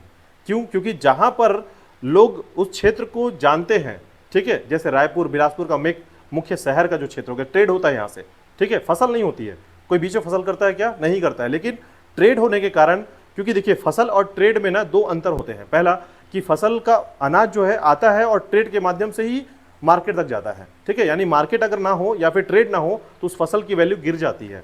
आपने पहले नोटिस किया होगा कि जब तक फसल का वैल्यू जो था, कई बार आपने सुना होगा कि टमाटर को फेंक दिया जाता है, दूध गिरा दिया जाता है, या कई बार अनाज को फेंक दिया जाता है, क्योंकि उसकी जो फसल का लागत था, जो पूंजी लगाई गई थी, कैपिटल लगाई गई थी, उस कैपिटल का ही वैल्यू नहीं निकल के आ पा रहा है। तो क्यों नहीं निकल पाया? बिकॉज वो जो है मार्केट तक पहुंच ही नहीं पाया, और मार्केट तक नहीं पहुंचेगा तो उसका पैसा कैसे मिलेगा आपको, ठीक है। तो याद रखिएगा, जिस क्षेत्र में जिसको मार्केट मिल जाता है वह क्षेत्र हमेशा महंगा होता है, ठीक है। यही कारण है कि जितने भी आप खनिज मिनरल्स देखेंगे तो भारत के क्षेत्र में मिनरल्स की वैल्यू आप देखिए, सभी की महंगाई काफी चरम सीमा पर है अब, ठीक है। लेकिन फसल के बारे में अगर आप कंपेयर करेंगे तो मिनरल से कम लेवल पर आता है ये, ठीक है। इसका कारण क्या है? Market value. तो आप सोचिए कि आपके यहाँ का लोहा जापान जा रहा है, भारत का लोहा जो है जापान जा रहा है, छत्तीसगढ़ का लोहा जापान जा रहा है, तो उसका वैल्यू समझ पा रहे हैं कि मिनरल्स को वहां तक जाना के लिए कैसे उसकी वैल्यू बन रही होगी, ठीक है। कोयला भी आपके अलग अलग राज्यों में, अलग अलग देशों में आपके यहाँ से जा रहा है, तो उसका कारण ये है। तो मिनरल्स की वैल्यू क्यों? क्योंकि ट्रेड हो गया। लेकिन आपके यहाँ से जो अनाज है, उस अनाज में उस लेवल पर अनाज बाहर नहीं जा पा रहा है जितना आपको जाना चाहिए था, और भी तेजी से, क्योंकि कई बार आपने देखा होगा कि हमको पता ही नहीं होता कि ये जाएगा कैसे, ठीक है। इसके कारण ये कमी है। तो ध्यान रखिएगा कि जो प्रयास किया जाता है, दो चीजों पर ही मुख्य फोकस होता है। एक, सबसे ज्यादा फसल की व्यवस्था हो, अच्छा उपजाऊ भूमि हो, दूसरा आपका ट्रेड या पहचान सबसे ज्यादा हो, ठीक है। तो दूसरे राज्य के लोग जो है, अगर आप जैसे एग्जाम्पल के तौर पर और एक एग्जाम्पल समझाऊंगा, आप यहां से दिल्ली जाइएगा, यहां से, और आप बोलेंगे कि मैं जो है जसपुर से हूं, आपको कोई नहीं पहचानेगा। आप बोलेगा मैं महासमुंद से, कोई नहीं पहचानेगा। लेकिन आप बोलेंगे रायपुर से हूं, तो हो सकता है आपको पहचान जाए कि छत्तीसगढ़ का एक राजधानी है रायपुर और ये वैल्यूएबल है, ठीक है। लेकिन वही आप देश में चलिए, किसी दूसरे देश में चलिए, अब फिर वहां बोलिएगा छत्तीसगढ़ से हूं, कोई नहीं पहचानेगा। इवन बोलिएगा दिल्ली से, कोई नहीं पहचानेगा। आप बोलेंगे भारत से हूं, तो फिर आपको पहचानेंगे। तो ये कुछ इस तरीके समझिए कि पूरे भारत में कावेरी डेल्टा को इतना ज्यादा फेमस बनाया था उपजाऊ भूमि के तौर पर कि हर कोई चाहता था कि हम यहीं पर राजधानी बनाएं। इसलिए आप देखेंगे जितने भी राजा रहे हैं इस क्षेत्र में, पांडे हो गए, ठीक है, पल्लव हो गए, सब आपको दिखेंगे कि यहीं पर शासक जो है अपना राजधानी बनाते थे, ठीक है। तो ध्यान रखिएगा कि कावेरी नदी के किनारे जो है इसने राजधानी स्थापित करने का प्रयास किया था। स्थापित कर लिया वो तो बात की बात है, पहले प्रयास किया था। अब स्थापित करने के लिए इसको क्या चाहिए था? गंगा नदी का पानी चाहिए था, ठीक है। और यही गंगा नदी का पानी जो है प्राप्त करने के लिए इसने क्या किया? सभी इन में गंगे, ठीक है, और पाल, ये राजवंश है, याद रखिएगा, जो इसी सीमा पर रहते थे, ठीक है। कौन कौन? कलिंग राजवंश, ठीक है, गंग राजवंश और आपका पाल राजवंश, ठीक है। अब बोला कि मुझे मार्ग दे दीजिए, मैं गंगा को इस क्षेत्र में लाना चाहता हूं, मैं चाहता हूं कि कावेरी नदी का पानी जो है अगर कम भी होता है, क्योंकि कावेरी नदी की क्वालिटी है, आप याद रखिएगा, कावेरी नदी का क्वालिटी ये है कि बरसात में यहाँ पानी नहीं होता है, ठीक है, बरसात में पानी कम होता है और बल्कि ठंडी के समय ज्यादा पानी होता है इसमें, ठीक है, जबकि ठंड के समय जो है बाकी नदियों में पानी नहीं होता है। तो कावेरी नदी की क्वालिटी ही याद रखिएगा कि तमिलनाडु का यह नदी 12 नदी कहलाता है, ठीक है। क्यों 12 नदी कहलाता है? क्योंकि ये जो है ठंड के समय जो है यहाँ पर बारिश होती है, ठीक है। तो विशेष तौर पर इसकी क्वालिटी यही है, याद रखिएगा। तो ऐसे में क्या हुआ कि गंगा नदी का पानी यहां तक प्रवेश कराना चाहते थे कौन? राजेंद्र प्रथम। और इसने क्या किया? लगातार यहां पर चढ़ाई की। जब इन्होंने मना कर दिया कि मैं मार्ग नहीं दूंगा, अपने क्षेत्र नहीं दूंगा, तो आप नहर के माध्यम से या किसी माध्यम से यहां पर पानी नहीं ला सकते, क्योंकि दूसरे राज्य में आप कैसे एंटर करेंगे। ऐसे में जो है इसने बोला कि ठीक है, अब बगावत ही करना है तो तरीके से करें। और इसने जो है इन सभी राज्यों को हराते हुए जो है गंगा नदी का पानी जो है यहां तक कावेरी तक पहुंचा दिया, और इस तरीके से कावेरी नदी के क्षेत्र में जो है अपना राजधानी स्थापित किया, उस गंगा नदी का पानी तक यहां तक पहुंचाया, और अपने आप में जो है एक उपाधि धारण किया, याद रखिएगा, ठीक है। इसे गंगे कोंड के नाम से जाना गया, याद रखिएगा, ठीक है। गंगे कोंड चोलपुरम, ठीक है। तो चोलपुरम स्थापित किया और नाम रखा अपना गंगे कोंड, याद रखिएगा।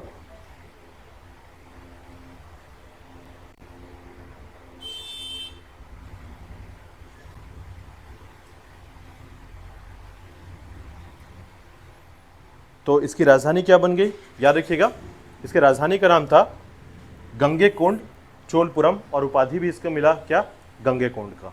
ठीक है, तो चोलपुरम या चोलामंडलम का नाम सुना होगा आप लोगों ने। तो चोलामंडलम जो है यही कावेरी नदी के पूरे के क्षेत्र का जो है चोलामंडलम कहलाया, यानी चोल साम्राज्य का विस्तार जहां से जहां तक था वो चोलामंडलम कहलाया। ठीक है। अब इसके बाद देखिए इसका सबसे बड़ा महत्वपूर्ण विजय कौन सा है। ठीक है, तो याद रखिएगा इसकी सबसे बड़ी महत्वपूर्ण विजय है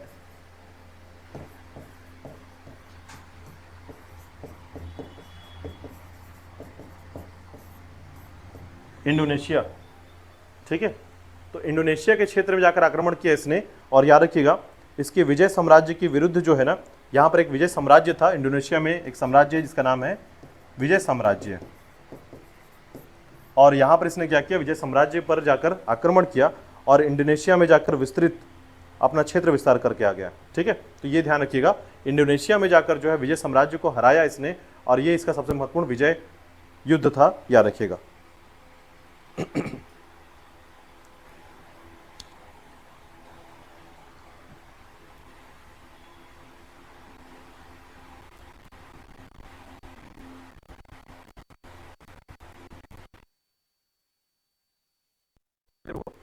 इतना ही आपको याद रखना था चोल वंश में। अब मैं जिन राजाओं के बारे में आपको बताना चाह रहा हूं उसमें सिर्फ एक एक लाइन थोड़ा सा याद रखिएगा, उन्होंने अपना महत्वपूर्ण कार्य में एक जो महत्वपूर्ण कार्य किया उस पर ही फोकस करेंगे। ठीक है, मतलब सबसे ज्यादा आपको फोकस क्या करना है, राजराज प्रथम को, आदित्य प्रथम को थोड़ा सा याद रख लीजिएगा, क्योंकि वो जो है देखिए ये तरीका कुछ ऐसा कह सकते हैं कि चोल वंशों को आप इस तरीके से याद रखें कि जो रूट होता है ना, किसी भी पेड़ का जो रूट होता है यही मेन मुख्य क्षेत्र होता है। तो विजयालय ने पेड़ लगाया, ठीक है, और उसको पानी देने का काम किया या फिर उसके विस्तार का काम किया आदित्य प्रथम ने किया है। ठीक है, परांतक ने उसे बचाने का काम किया कि लोगों से लड़कर उसे बचाया उस पेड़ को, और बाद में जो है राजाराज प्रथम ने जो है उसकी शाखाओं को बढ़ाया, और अंत में जो है इसने अपना जो अंतिम पीक जो होता है, जो विस्तार का सबसे अंतिम पीक होता है, वो किसके समय आया है, राजेंद्र प्रथम के। बस इतना याद कर लीजिएगा, एक पेड़ जो कि चोल साम्राज्य है, इसमें उसका नींव जो है सबसे पहले विजयालय ने दिया, आदित्य प्रथम ने जो है उसे पानी दिया, इस तरीके से आप कह सकते हैं। उसके बाद जो है परांतक प्रथम ने उसे बचाने का प्रयास किया कि लोग जो है उसे न तोड़ लें, और अंत में जो है राजाराज प्रथम जो है अब उसके विस्तार में, शाखाओं के विस्तार में उसने काम किया, क्योंकि उसने जो है श्रीलंका तक अपनी बात पहुंचा दी। अब श्रीलंका तक, उत्तरी श्रीलंका, देखिए एक एग्जांपल समझ सकते हैं कि आपने नोटिस किया होगा कि जिस भी क्षेत्र में कोई पिता अपना कार्य करता है तो पुत्र जो है एक हाथ ज्यादा आगे काम कर लेता है। ठीक है, तो श्रीलंका का उत्तरी क्षेत्र जैसे ही राजाराज प्रथम ने जीता, उसके बाद दूसरा उसके पुत्र ने काम कर दिया, बोला कि पूरा श्रीलंका ही अपना होना चाहिए। ठीक है, इसने श्रीलंका को ना देखते हुए जाके इंडोनेशिया तक पहुंच गया, और वहां के विजय साम्राज्य को भी, अपना विजय जो साम्राज्य वहां पर स्थापित है, याद रखिएगा, उसको हराते हुए इंडोनेशिया तक पहुंच गया, याद रखिएगा। तो इसने जो है सबसे ज्यादा विस्तार किया था, याद रखिएगा, राजेंद्र प्रथम ने। ठीक है, तो ये आपको याद रखना है इसके संबंध में। चलिए अब देखिएगा एक एक करके जो है कुछ राजाओं के बारे में आपको और भी पॉइंट करता हूं। इसमें देखिए राजाओं के नंबर तो बहुत सारे हैं, उनके सिर्फ कुछ ही क्वालिटी को मैं आपको डिस्कस करूंगा। ठीक है, जो कि इंपॉर्टेंट होगा, केवल आप एक लाइन पर इसको याद रखिएगा। जैसे पहला राजा है, याद रखिएगा,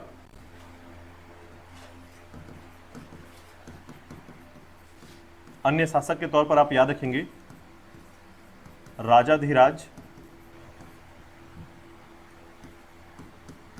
प्रथम को, राजाधिराज प्रथम याद रखिएगा। तो राजाधिराज प्रथम के बारे में याद रखिएगा किसने क्या किया था, सबसे महत्वपूर्ण बातें याद रखिएगा।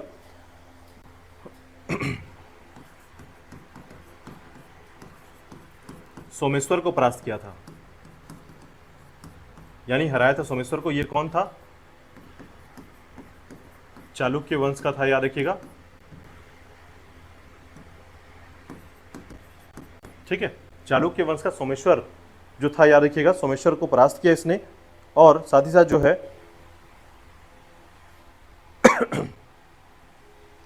अश्वमेध यज्ञ कराया था। ठीक है, तो इसके लिए आप अश्वमेध यज्ञ को क्यों इतना इंपॉर्टेंट कहेंगे, तो याद रखिएगा इसके बाद प्राचीन भारत में कोई भी अश्वमेध यज्ञ नहीं हुआ, इसकी जानकारी नहीं मिलती है। यानी अंतिम अश्वमेध यज्ञ किसने कराया है, तो याद रखिएगा राजाधिराज प्रथम ने।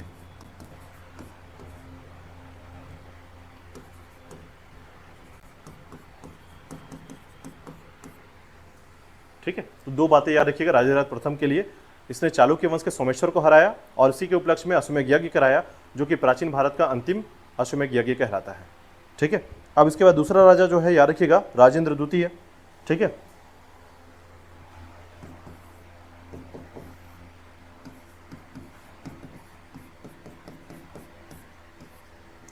राजेंद्र द्वितीय।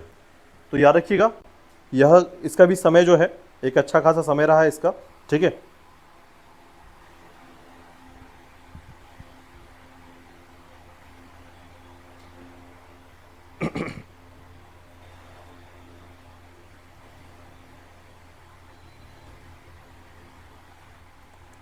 इसके समय में जो सबसे महत्वपूर्ण बात कही जाती है, याद रखिएगा, राजेंद्र द्वितीय के समय में, ठीक है।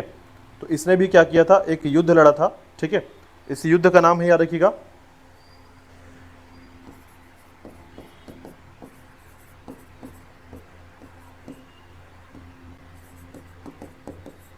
कुंडल संगम का युद्ध, ठीक है। कुंडल संगम का युद्ध, याद रखिएगा। और इसने भी क्या किया था, कुंडम संगल का युद्ध जो लड़ा था, याद रखिएगा, सोमेश्वर प्रथम को पराजित किया, ठीक है। और इसने एक विजय स्तंभ की स्थापना की थी, याद रखिएगा, सोमेश्वर प्रथम, ठीक है। तो याद रखिएगा ये वही सोमेश्वर है। तो ध्यान रखिएगा सोमेश्वर प्रथम को फिर से इसने पराजित किया और इसने जो है एक विजय स्तंभ की स्थापना की थी,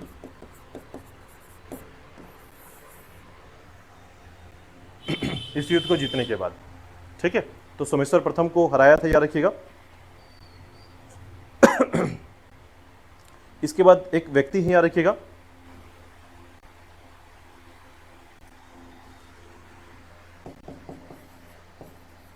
वीर राजेंद्र, ठीक है। इसको क्यों याद रखना है, क्योंकि इसके समय में ना एक व्यक्ति है, याद रखिएगा, इसका नाम भी सोमेश्वर ही है, ठीक है। तो सोमेश्वर जो भी आप पढ़ रहे हैं, याद रखिएगा, तीनों के क्रम पर ये दोनों सेम व्यक्ति हैं, लेकिन इसके बाद चालुक्य का जो कल्याणी के चालुक्य हैं, याद रखिएगा, उसमें सोमेश्वर जो प्रथम है, सोमेश्वर नरेश कहा जाता है, याद रखिएगा उसे, ठीक है। तो सोमेश्वर नरेश जो है ना, इस समय इसको याद रखना है। एक्चुअल में वीर राजेंद्र का जो समय रहा है, इस समय को आपको थोड़ा सा याद रख लेना, ये है कि जो सोमेश्वर प्रथम था, नरेश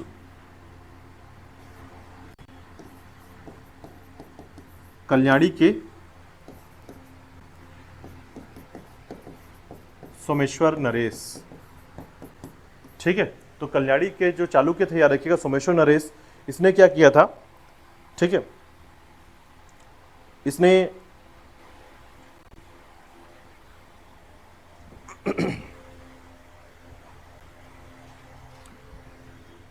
वीर राजेंद्र के समय में जो है, याद रखिएगा कि वीर राजेंद्र ने जो है जैसे ही क्या किया, एक उपाधि धारण की थी इस समय, ठीक है। तो इस समय जब उपाधि धारण की, तो उस उपाधि धारण करने के साथ ही जो है ना, सोमेश्वर नरेश का जो है अपमान हुआ था। तो अपमान और रोग से त्रस्त होकर, मैंने आपको पहले भी ये बात बताई थी, याद रखिएगा, कि इसको अपमानित किया गया सोमेश्वर को, और रोग से त्रस्त होने के कारण जो है ना, इसने नदी पे डूब कर जो है डुबकी लगा दी थी, ठीक है, और आत्महत्या कर ली थी, ठीक है। शायद मैंने पहले भी डिस्कस किया था इसके बारे में। तो याद रखिएगा सोमेश्वर का नाम याद रखिएगा कि नदी में डूबने वाला जो है एक राजा जिसने आत्महत्या की थी, ठीक है। तो वो जो है, याद रखिएगा, रोग से त्रस्त होकर और अपमान से ग्रसित होकर जो है, याद रखिएगा, कौन सी नदी में, ये एग्जाम में पूछा था, याद रखिएगा, तुंगभद्रा नदी में, ठीक है। तुंगभद्रा नदी में जो है इसने आत्महत्या कर ली थी, याद रखिएगा।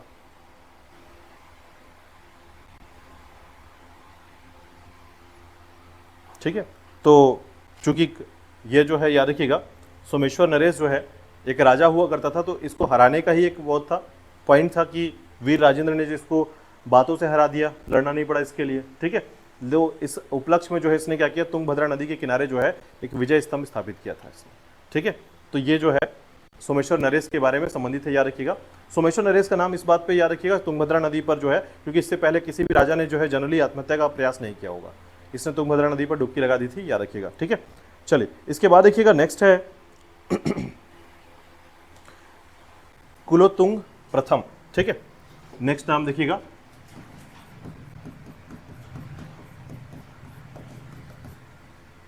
कुलोत्तुंग प्रथम। देखिए कुलोत्तुंग प्रथम का जो समय रहा है, ठीक है, इस समय में 1070 से लेकर लगभग 1120 तक जो है, ठीक है, इसका समय रहा है।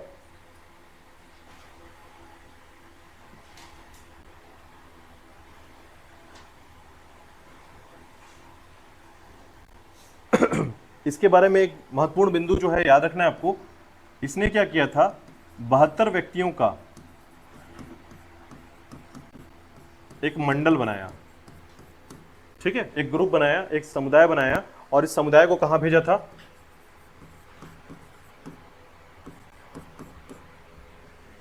ठीक है, चीन भेज दिया था इसने। ठीक है, याद रखिएगा। इसका समकालीन था रामानुज, याद रखिएगा। तो मंडल 72 व्यक्तियों का जो मंडल था, याद रखिएगा, दूत था, उसको भेजा था। किस के तरीके से ये जानकारी मिलती है? तो याद रखिएगा, चीनी यात्रियों ने अपने संबंध में ये बातें लिखी हैं। ठीक है, तो ध्यान रखिएगा, इसने कुलोत्तुंग प्रथम ने क्या किया था? 72 व्यक्तियों का एक समुदाय बनाया, दूत जिसे कहते हैं, याद रखिएगा। ठीक है, और इसको कहाँ भेजा था? चीन भेजा था। ठीक है, इसी का समकालीन था, याद रखिएगा, इसका समकालीन था कौन? रामानुज। ठीक है, तो रामानुज जो है इसका समकालीन था, याद रखिएगा, जिसको उसने अपने दरबार से बाहर निकाल दिया था। ठीक है, कुलोत्तुंग प्रथम ने। ठीक है, तो ये याद रखिएगा। चलिए नेक्स्ट देखिएगा, इसके बाद आता है विक्रम चोल।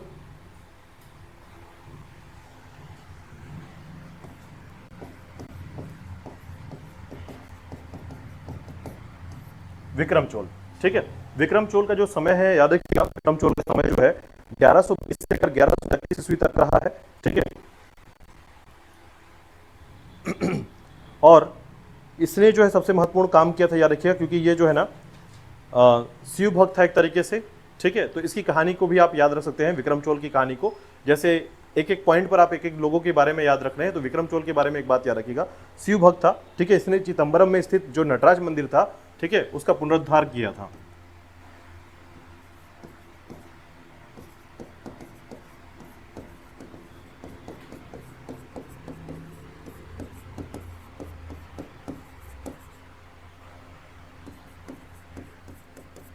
ठीक है, उसको रिनोवेट कराया था, याद रखिएगा।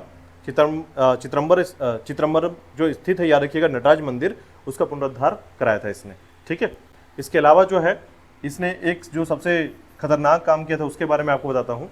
ठीक है, तो याद रखिएगा कि चूंकि ये शैव भक्त था या शैव भक्त को मानने वाला था, ठीक है, तो इसने क्या किया था?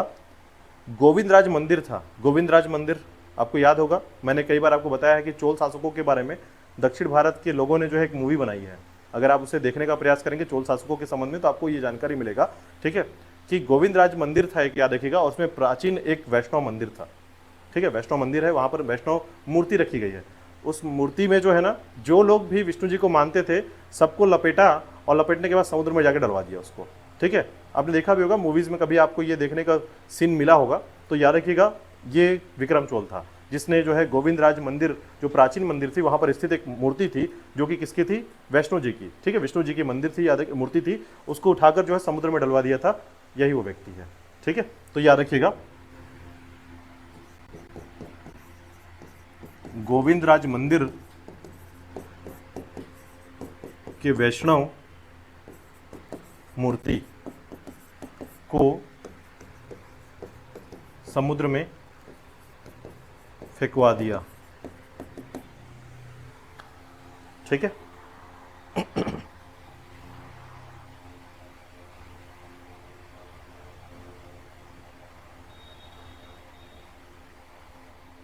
इसके बाद देखिएगा, इसके बाद जो समय आता है राजेंद्र तृतीय का। ठीक है, हालांकि कुलोत्तुंग तृतीय भी आता है, याद रखिएगा, जो अंतिम महान शासक के तौर पर जाना जाता है, अंतिम महान शासक, लेकिन उसके समय में बस निर्माण कार्य हुए। याद रखिएगा, एक मंदिर कुलोत्तुंग तृतीय ने बनवाया था, याद रखिएगा, कंपारेश्वर की मंदिर। ठीक है, कंपारेश्वर मंदिर जो है कुलोत्तुंग तृतीय ने बनवाया था, याद रखिएगा, तिरुभुवन के पास जो है। ठीक है, अंतिम तौर पर बस आपको याद रख लेना है राजेंद्र तृतीय को, याद रखिएगा। राजेंद्र तृतीय का जो समय रहा है, ठीक है, ये है 1250 से, ठीक है, 1250 टू 1279 ईस्वी। और इसके बाद जो है यह अंतिम शासक है, याद रखिएगा, चोल वंश का अंतिम शासक है। और पांड्यों ने जो है पुनः जो है अपना वर्चस्व स्थापित किया।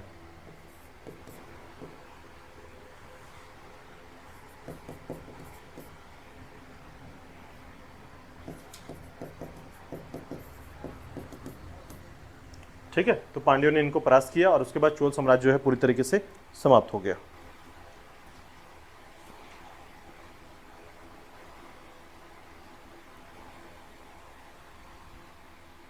कल थोड़ा सा हम लोग चोलकालीन व्यवस्था को पढ़ेंगे, और उसके बाद जो है उत्तर भारत की व्यवस्था को पढ़ने वाले हैं, उत्तर भारत को पढ़ने वाले हैं। ठीक है, तो ये था आपका, याद रखिएगा चोल वंश। ठीक है, चोल वंश के संबंध में चीज़ें इतनी याद करनी है आपको। ठीक है, बस ध्यान रखिएगा कि इससे जो मैंने फैक्ट बताया है, ज़्यादातर मैंने कोशिश किया कि आपको फैक्ट ही ज़्यादा याद रहे।